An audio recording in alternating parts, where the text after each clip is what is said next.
Il y a quelques semaines, j'ai quitté un logement que j'adorais pour emménager dans un appartement plus grand avec toute ma petite famille. Jusque-là, tout va bien. Néanmoins, quand je suis entrée dans les lieux, j'avais un sentiment un petit peu négatif, je me sentais pas vraiment très bien, c'était vraiment difficile à expliquer, mais vraiment très palpable. Pourtant, aujourd'hui, je me sens très bien chez moi. Alors, ce qui s'est passé entre avant et maintenant, c'est que j'ai réalisé un rituel de home blessing, donc un rituel d'emménagement, qui était destiné à purifier l'espace et à poser des intentions pour ce foyer. Donc, home blessing, il n'y a pas vraiment d'équivalent dans la langue française, mais ça reviendrait à bénédiction de la maison. Mais j'aime pas trop cet terme parce que je trouve que ça ne rend pas compte du processus et de toutes ses implications. Donc aujourd'hui, j'aimerais vous parler de ce rituel que j'ai réalisé parce que c'est vrai qu'un déménagement, c'est un événement qu'on vit au moins une fois dans une vie, donc ça peut être vraiment intéressant pour vous de pouvoir réaliser ce rituel si jamais vous sentez que quelque chose qui cloche, ou même si vous vivez déjà dans votre appartement, votre maison depuis très longtemps et que vous sentez que y a besoin que l'énergie soit renouvelée, qu'il y a quelque chose de stagnant. Et puis peut-être que vous avez envie de soutenir vos rêves et votre vision. En tout cas, c'est sûrement le bon moment pour faire tout ça. C'est parti!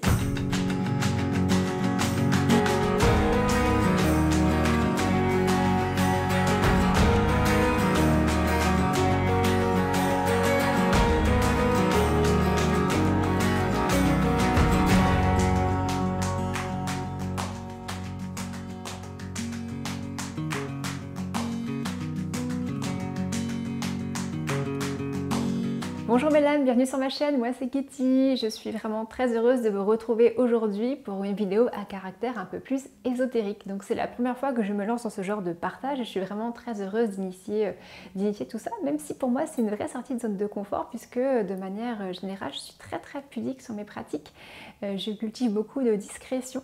Et cela pas seulement voilà, sur internet mais aussi plus globalement avec mes proches et même avec ma famille. Aujourd'hui j'avais envie de briser un petit peu tout ça pour révéler un peu au grand jour ces pratiques ésotériques parce que je pense que ça peut être d'une grande utilité pour les personnes qui ont vraiment un goût, une appétence pour voilà, tout ce qui a trait à, voilà, au monde subtil parce que je pense que ça a des applications pratiques dans la vie qui sont très concrètes et très aidantes. Et puis j'aimerais aussi un peu qu'on puisse changer de vision et voilà, de discours sur tout ce qui est lié au monde ésotérique, même si dernièrement je trouve que tout cela fait l'objet d'une certaine récupération commerciale un petit peu douteuse parfois. Mais cela dit, aujourd'hui j'aimerais vous parler de tout ça en toute humilité.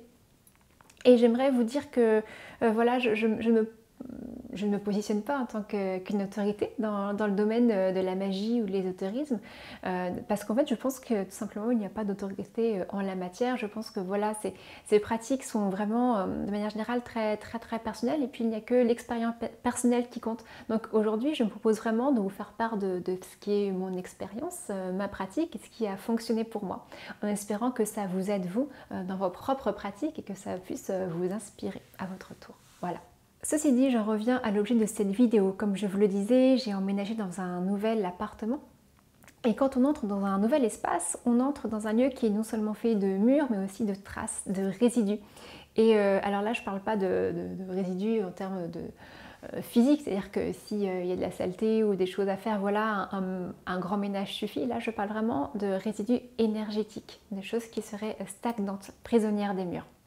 Et donc les résidus dont je vous parle sont plus véritablement des résidus énergétiques qui ont été laissés par les précédents occupants. Parce que vous savez, les gens qui ont vécu dans un endroit avant vous, très certainement ils ont vécu toutes sortes d'émotions, des situations difficiles, voilà, peut-être des situations parfois traumatisantes, enfin on ne sait pas ce qui a été vécu, voilà, quelle a été la vie de ces gens avant vous, et en tout cas ça a bien certainement imprégné les murs de votre maison. Et puis si parfois on ne s'en rend pas compte tout de suite, et finalement la répercussion elle peut être assez insidieuse sur vous et sur votre famille, et puis parfois c'est juste un sentiment de malaise, puis parfois ce sont des blocages à différents niveaux de votre vie. Donc je trouve que quand on arrive dans un nouvel endroit, c'est toujours bien, pour prendre possession des lieux, d'effectuer un grand nettoyage énergétique. Donc la façon dont moi j'ai procédé, c'est que j'ai fait une fumigation. Donc cette fumigation, elle est intervenue bien évidemment après le nettoyage concret de la maison, avec des chiffons et des produits, voilà. Donc une fumigation, ça consiste à faire brûler des plantes pour purifier un endroit. Donc les fumigations, c'est vraiment un geste qui est vraiment traditionnel, qui est vraiment ancestral, puisqu'on en retrouve des traces même à la préhistoire. Vous pouvez utiliser toutes sortes de végétaux. Traditionnellement, les Amérindiens utilisaient de la sauge blanche de Californie. Alors cependant, je ne vous encourage pas forcément à utiliser cette plante parce qu'aujourd'hui, elle est quand même menacée. On a de plus en plus de difficultés à en trouver. Donc si vous choisissez la sauge blanche, qui est quand même, à mon sens, la plante voilà, la plus traditionnelle dans ce type de pratique, je vous conseille de choisir une sauge blanche qui soit cultivée en France. Cependant, je trouve qu'on est souvent plus en résonance avec les plantes qui constituent notre environnement. Donc je pense qu'il est encore plus judicieux de fabriquer vous-même votre bâton de purification avec des plantes que vous allez ramasser dans votre jardin si vous en avez un. Donc à partir de là, vous pouvez prendre du thym, du romarin, de l'eucalyptus, du laurier, enfin toutes sortes de choses que vous allez avoir à votre disposition. En sachant que vous pouvez utiliser vraiment toutes les parties de la plante, que ce soit les feuilles, les branches, les racines. Voilà, enfin, vous pouvez vraiment faire preuve de créativité dans ce domaine. Et puis, si vous n'avez pas de jardin, vous pouvez même aller en forêt ramasser voilà, des petites plantes.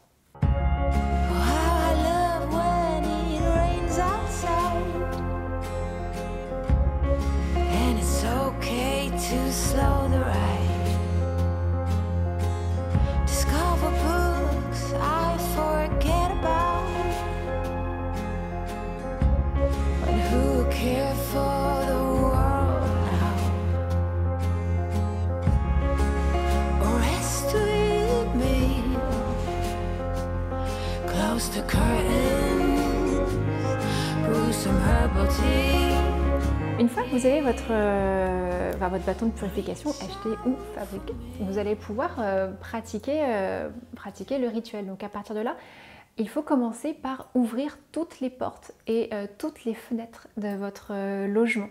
Et ensuite seulement allumer votre bâton de purification. Et avec ce bâton, vous allez passer dans toutes les pièces de la maison en faisant de grands cercles comme ça, dans tous les recoins.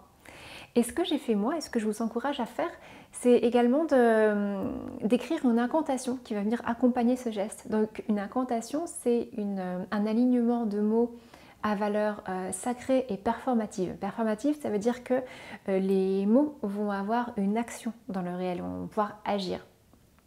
Et ces mots-là, on va les psalmodier pour vraiment donner une direction, pour donner des directives à notre geste, à la fumée, pour que vraiment il y ait une intention qui vienne soutenir l'action de la sauge. Donc moi, ce que j'ai fait, c'est que j'ai écrit moi-même cette incantation et je vous invite à le faire aussi. C'est pour ça que je ne vais pas vous partager forcément celle que j'ai faite moi-même parce que, en fait, il faut que les mots résonnent avec vous, que ça fasse du sens pour vous. Donc voilà, je vous invite à faire preuve de créativité dans ce domaine. Ce que je peux vous donner comme conseil cependant, c'est qu'il y ait une certaine forme de musicalité dans votre incantation. Pour que ça ressemble à un petit poème. Le fait d'utiliser des rimes, le fait que ça sonne comme une petite musique, ça va déjà être plus facile, plus fluide à prononcer. Et puis avec le geste, avec la sauge ou voilà, les autres plantes, ça va créer comme une danse. Voilà, ça va être très très fluide. Pour vous donner un exemple, je vais vous donner une petite incantation, voilà, comme ça. Bon, c'est pas celle que j'ai faite et c'est pas celle sûrement que vous ferez non plus, mais voilà, c'est pour vous donner une idée. Ça pourrait être que ce qui ne m'appartient pas quitte définitivement cet habitat, que par mon geste et cette fumée, les anciennes énergies soient à présent libérées, que cet espace désormais purifié abrite et protège mon foyer. Donc voilà, ça c'est juste un exemple, mais en magie, il n'y a pas vraiment de formule consacrée, et c'est ce que je trouve bien d'ailleurs, c'est qu'on en revient à l'initiative, à la portée individuelle de ce qu'on fait. Donc une fois que vous avez terminé votre fumigation, donc vous êtes bien passé dans tous les recoins de votre maison, on peut dire que votre habitat est désormais purifié, qu'il est libéré des énergies stagnantes. On pourrait très bien s'arrêter là. Mais j'ai choisi de poursuivre ce rituel avec un rituel de gratitude. Donc la gratitude, c'est le fait d'adresser ses remerciements à l'habitat, à l'endroit qui vous accueille. Et c'est une bonne idée de le faire à voix haute. Moi, ce que j'ai fait, c'est que j'ai vraiment touché tous les murs de la maison, j'ai passé ma main à chaque endroit, j'ai touché le sol et j'ai remercié, voilà, chaque recoin de la maison.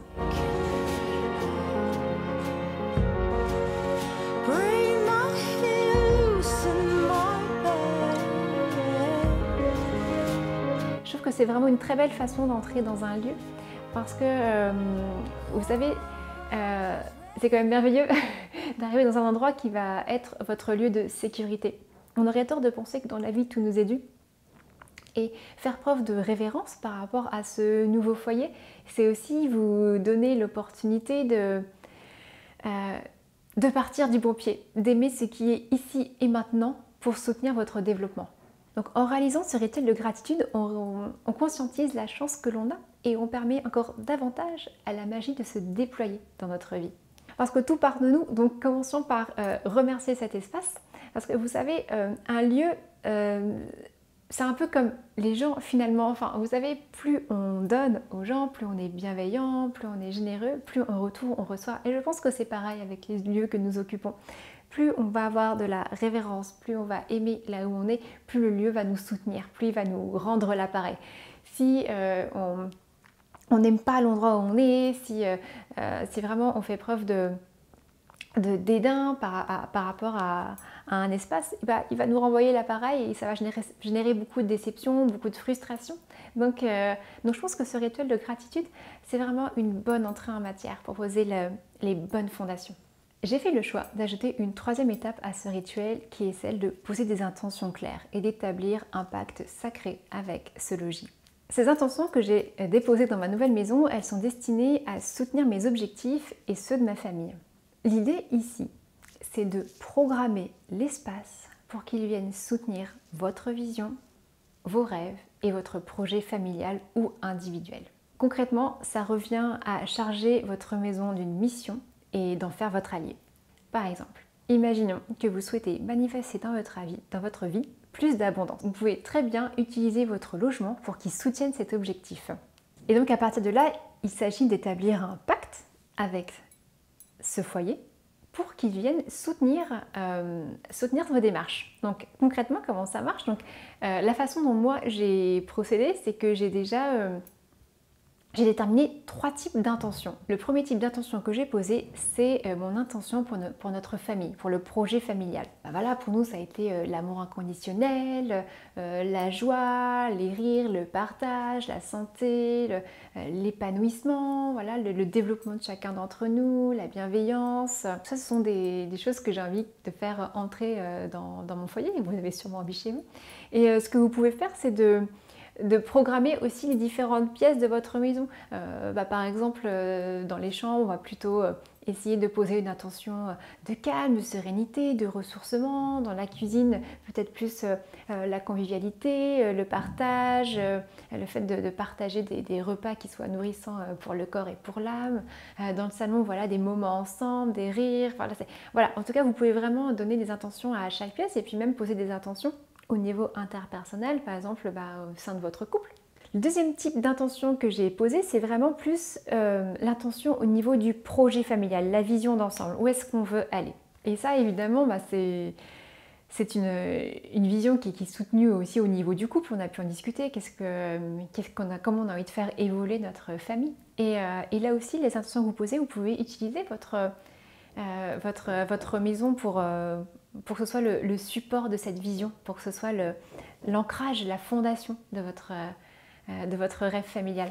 Et puis le troisième type d'intention que j'ai posé, c'est vraiment au niveau individuel. Voilà ce que je veux pour moi, que ce soit au niveau personnel mais aussi professionnel. Et puis ça, chaque personne de la maison peut déployer, peut énoncer ses propres intentions. Cette partie du home blessing est vraiment intéressante parce que ça vous permet d'établir un lien sacré avec votre chez vous. Et c'est là que la magie opère finalement, parce que vous allez vraiment pouvoir faire de cette maison, de cet appartement, votre allier. Et à partir de là, tout est possible. Vous savez, moi je pense qu'on a un grand pouvoir créateur et qu'en faisant ce type de rituel, vous reprenez les commandes sur votre vie. D'un point de vue plus concret, pour réaliser cette partie du rituel, j'ai invoqué les 4 éléments. Et en fait, dans les traditions païennes, on peut appeler ça aussi les quartiers. Et ça consiste à appeler les directions, donc nord, sud, est, ouest, et les éléments qui y sont associés. L'avantage de ce type de rituel, c'est qu'il permet de faire entrer dans votre foyer les qualités associées aux éléments air, terre, eau et feu. Donc évidemment, moi c'est ce que j'ai fait, mais peut-être que ça ne va pas résonner avec vous. Je vous invite vraiment à faire un rituel qui fasse appel à ce en quoi vous croyez, ce qui a du sens pour vous. Pour certains, ça va être voilà, faire appel à vos ancêtres, pour d'autres, ça va être faire appel à vos anges gardiens, je ne sais pas. En tout cas, voilà, là je vous partage voilà, moi ce que j'ai fait par rapport aux 4 éléments. Donc en pratique, je m'installe au centre de la pièce principale et je détermine où se trouve le nord. À partir de là, je vais pouvoir me placer au centre et déterminer où se trouvent les 4 directions nord, sud, est, ouest. La direction de l'est correspond à l'élément de l'air. Je vais donc placer à cet endroit quelque chose qui va symboliser l'élément air. Par exemple, une plume. La direction du sud correspond à l'élément du feu. Donc je vais également là placer quelque chose qui correspond à l'élément feu, comme une bougie. La direction de l'ouest correspond à l'élément de l'eau. Donc à ce moment-là, je place quelque chose qui correspond à l'élément eau, comme un bol d'eau, du sel, un coquillage, voilà, quelque chose qui rappelle l'eau. Et la direction du nord correspond à l'élément terre. Et là encore, je place quelque chose qui va symboliser l'élément terre, comme une roche, voilà, un cristal, quelque chose de cet ordre. À partir de là, vous pouvez invoquer les éléments. Invoquer, ça veut dire inviter et non pas exiger. Donc invoquer les éléments, ça veut dire les inviter à rentrer chez vous. Et moi ce que je fais, c'est que je les invite justement à apporter dans mon foyer une qualité qui leur est associée. Donc je ne fais pas la liste des qualités qui sont associées aux différents éléments parce que ça vous allez le trouver facilement. Et puis si jamais le sujet vous intéresse, voilà, n'hésitez pas à me le dire en commentaire et je ferai une vidéo à ce sujet. Donc une invocation de ce genre, ça pourrait être esprit de l'Est, esprit de l'air, venez dans ce cercle. Merci d'apporter votre présence, votre bénédiction et votre soutien à mon foyer. Telle une douce brise, emplissez cette maison de clarté.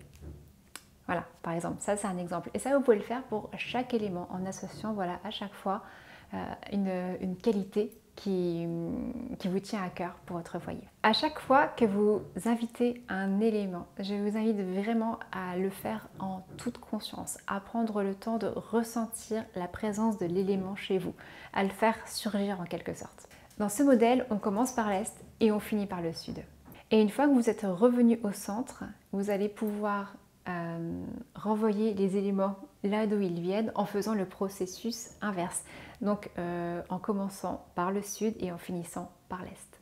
Bien sûr, prenez le temps de remercier les éléments pour les cadeaux qu'ils vous font. Voilà, on n'exige rien, on essaye de bénéficier de quelque chose. Donc voilà un canevas global pour un home blessing et je pense que vous avez les éléments pour réaliser votre propre rituel à la maison. Donc le mets est constitué de 3 phases mais vraiment sentez-vous libre de faire exactement ce qui vous plaît. Voilà, c'est pas, enfin moi j'aime bien le chiffre 3 mais vraiment toutes ces étapes ne sont pas absolument nécessaires. C'est ce qui m'a semblé nécessaire à moi et que je pense être un modèle qui fonctionne. Je trouve que c'est vraiment une belle façon d'investir un nouvel endroit. En tout cas pour moi ça m'a vraiment donné l'impulsion nécessaire pour me sentir bien ici et pour entamer ce nouveau chapitre de l'aventure familiale.